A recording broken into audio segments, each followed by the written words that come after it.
All right, and that brings us to politics closer at home. You know, in Michigan, Republicans meet on Mackinac Island every 2 years. But with the party under new leadership, the lack of big donors, and really a cohesive strategy for 24, it was a bit of a different tone up there this weekend. Caitlin Buss is a columnist for the Detroit News. She was there. She joins me now to give me some perspective. And Caitlin, I mean, you see the headlines coming out of this thing, infighting. Your headline on your column was "The Church of Trump Convenes on Mackinac Island." So give us a sense of overall, this was very different from other Republican conferences we've seen.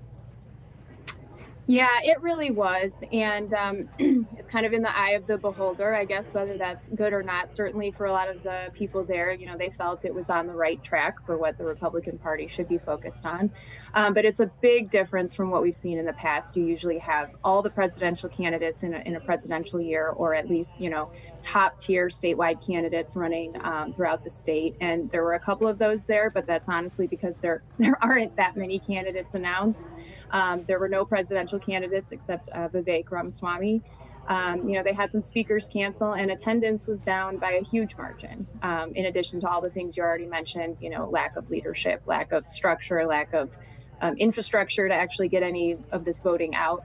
So it was a very different conference. It felt a lot more like a religious revival.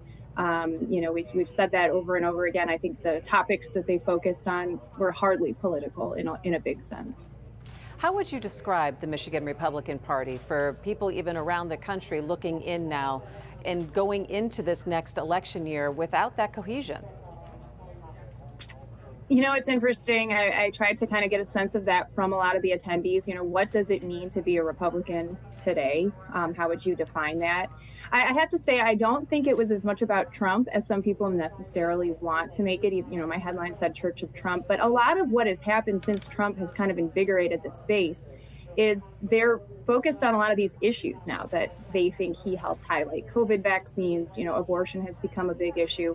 These really big cultural issues that you know, maybe it's harkening back to a moral majority, but I think America has changed so much that majority isn't there. While there are still a lot of people who you know, want to see that kind of activism, it's just not a message that resonates with a lot of people. So a Republican today, you know, I'm not sure. It does have something to do with Trump. It has to do with COVID. It has to do with a deep mistrust of establishment politics.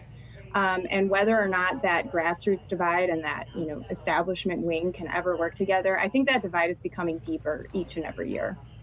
What does this mean for the 24 election? And let's just focus first off on the state and state seats.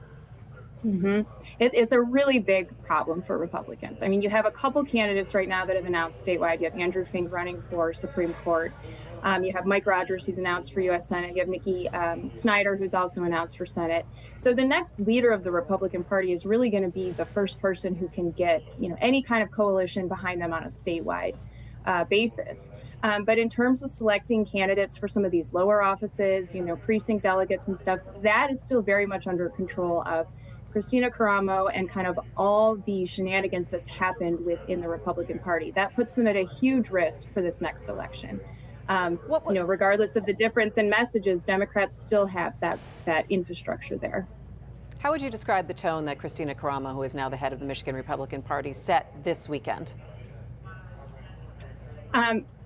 There was talk of unity, but from her, I would say it was very adversarial. At one point, you know, she said pound sand to those who said that she might resign. She set a tone of, you know, we are skeptics, we don't believe, and we are here to fight. And, you know, the tangential calls from unity, aside from that, I don't think were very, you know, genuine. So they are digging in. You know, I think she's still standing. I think she's still in charge, even given a committee meeting that happened after the conference.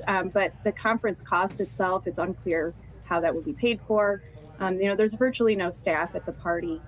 So she's really kind of digging in with a group of trusted advisors and volunteers, but it is not a message or a strategy that's winning with any of the other Republican, you know, support systems throughout the state.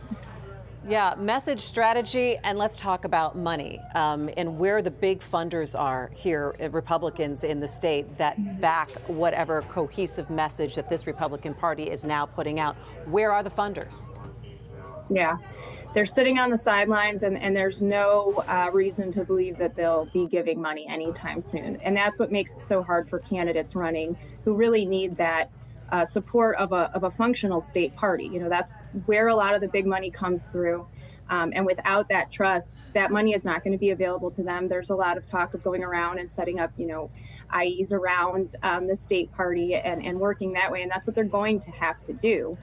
Someone like Mike Rogers, has a huge uphill battle, and even someone like Andrew Fink, because they usually rely on that party infrastructure. And there's just no money coming in. Typical funders like the DeVosses and some of these other big names are looking at the state house perhaps to give those candidates money to maybe take that back, and just in terms of Michigan state politics, but on the national level and getting some of these big name candidates money, it's going to be up to them on their own.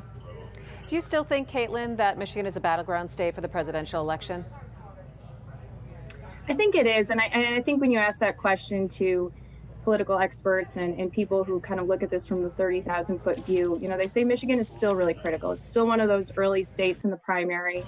It is always a purple state. And in many ways, it's, become ground zero for a lot of these narratives that are being discussed throughout the country. I mean, it's why Trump was able to eke out a win in 2016 is you have places like Macomb County, and everything going on with the strike there. I mean, a lot of what's going on is really going to resonate with Michigan voters. And I think it will always be an important state politically. All right, Caitlin Buss, columnist for the Detroit News. You can read her stuff on debtnews.com. Really appreciate your time. It's good to see you. I have a feeling we're going to be talking again. Good. Great. Look forward to it. All Thanks. Right. Yeah.